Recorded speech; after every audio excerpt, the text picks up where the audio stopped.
it's widely presumed the Vikings head coach Kevin O'Connell is going to win Coach of the Year.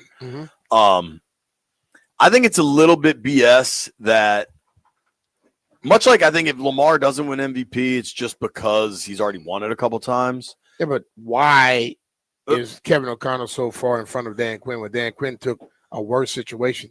Well, what I was going to say, I think it's BS that like Dan Campbell and Andy Reid aren't the front runners for this thing. Like all those dudes have done is just be fantastic. Yeah. But because they haven't outperformed expectations, they don't get the same credit.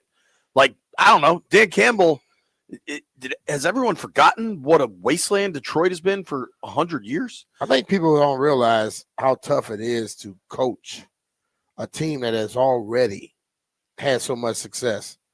And everyone to a man was saying how bad was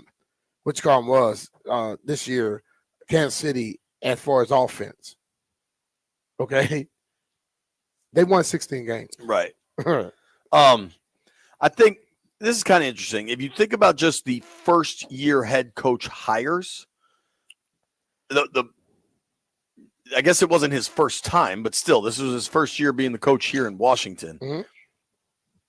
Dan Quinn stands out in a significant way. Yeah. Like, not even close. Now, Harbaugh with the Chargers was really good, too. They took an underperforming group, and he's got them 11-6 and in the playoffs. Mm-hmm. But that team had Justin Herbert, who was a pretty well-established quarterback. Derwin James, like they had some real pieces. Yeah. I think they just had a terrible coach before. And I'm not taking anything away from Harbaugh. In this article I'm looking at, Harbaugh and DQ got grades of A-. I think what Dan Quinn, and I think the way Dan Quinn and Adam Peters operate is they coexist at such a high level. They are connected at the hip. You got to put both of them together. But I also think one of the worst things that happens, and we talk about this because it's a self-preservation league, right? Everybody wants to be sure they cement their own job security, frankly, is a lot of times coaches are nervous to hire really established veteran staffs. And sometimes ownership just doesn't want to pay the cost of hiring a really established veteran coaching staff. But, dude, we've seen it in Washington when guys go make decisions. Like, if you have an offensive coach and they make some questionable decisions at D coordinator, it's like, all right, well, they can't fire me if they got nobody to promote. If they got no interim head coach, they got to keep me around, right? And this happens across the NFL. DQ didn't do that at all. In getting Kingsbury to come here, if obviously this isn't what happened, but like, let's say the offense looked really good and the defense was so terrible that they went 7-10 or something. Right. He would have opened himself up to questions, but there was never the thought of self-preservation. It was, I'm going to build the best staff to have the best team I can. And he deserves a ton of credit for that.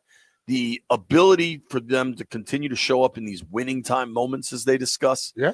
That on some level, I know that Jaden gives them this poise and this strength, but like when you know your head coach keeps you in those situations, DQ's been fantastic. I'm not sure I understand the Kevin O'Connell as a lock for Coach of the Year thing to the extent that the odds are, but I definitely think Quinn has been fantastic and deserves to be discussed. Quinn should be discussed. Hell, Campbell should be discussed. Dan Campbell had double-digit starters missing this year. They got the number one seed in the NFC over Kevin O'Connell and the Minnesota Vikings, and they manhandled them in the last game they played against them. So I don't understand why, if Kevin O'Connell can have, when they won double-digit wins last year, why is he so ahead of Dan Campbell when Dan Campbell handled him? Yeah, it's I'm trying to find kind of the latest odds on it. It looks like Kevin O'Connell, he has become a significant favorite in this thing. And I get that they won a lot of games with Sam Darnold, and guys like Landfill thought there was no way that was possible, right? O'Connell deserves a ton of credit for it. In no way try to knock him, but I just – That's Sam Darnold with an unbelievable defense and hella weapons. Flip it to the other side. This guy lost most of his starters. Listen to this, dude. Well, it's also like it was his program. You know what I mean? Like it's still KOC's been up there a couple of years. Yeah. They've been a playoff team. The odds to me are just overwhelming. I find it crazy. O'Connell today is minus 500 to win Coach of the Year. On his heels, next is Dan Campbell, which I think is deserving. But he's plus 350, so he's like a pretty far removed. Mm-hmm. Sean Payton then at plus 2,500. Dan Quinn then at plus 4,500. Then Harbaugh at plus 6,000 and Andy Reid at plus 10,000. Mm-hmm. A lot of that stuff is so subjective. People vote for who they like more than who has done the best job. I like O'Connell. I like Andy. I don't think either of them have done a better job than either of the Dans.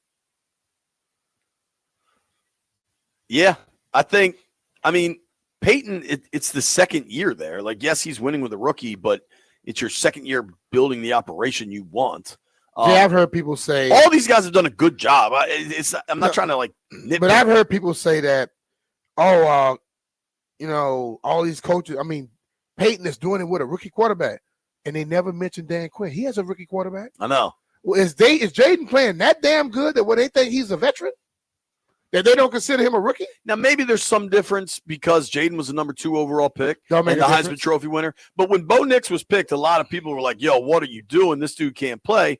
Clearly, Sean Payton proved he could play, right? But Bo Nix proved he could play. Yeah. That's a good player going into the playoffs with – I don't know when Coach of the Year voting is done, but when whatever happens this weekend could have a pretty big impact. Dude, what if Denver wins at Buffalo and the Vikings lose in L.A.? What if Washington wins Half of that Tampa? stuff already in, though. I don't think they wait till the playoffs. All that stuff is all regular season. Those votes are already in. Probably. Yeah.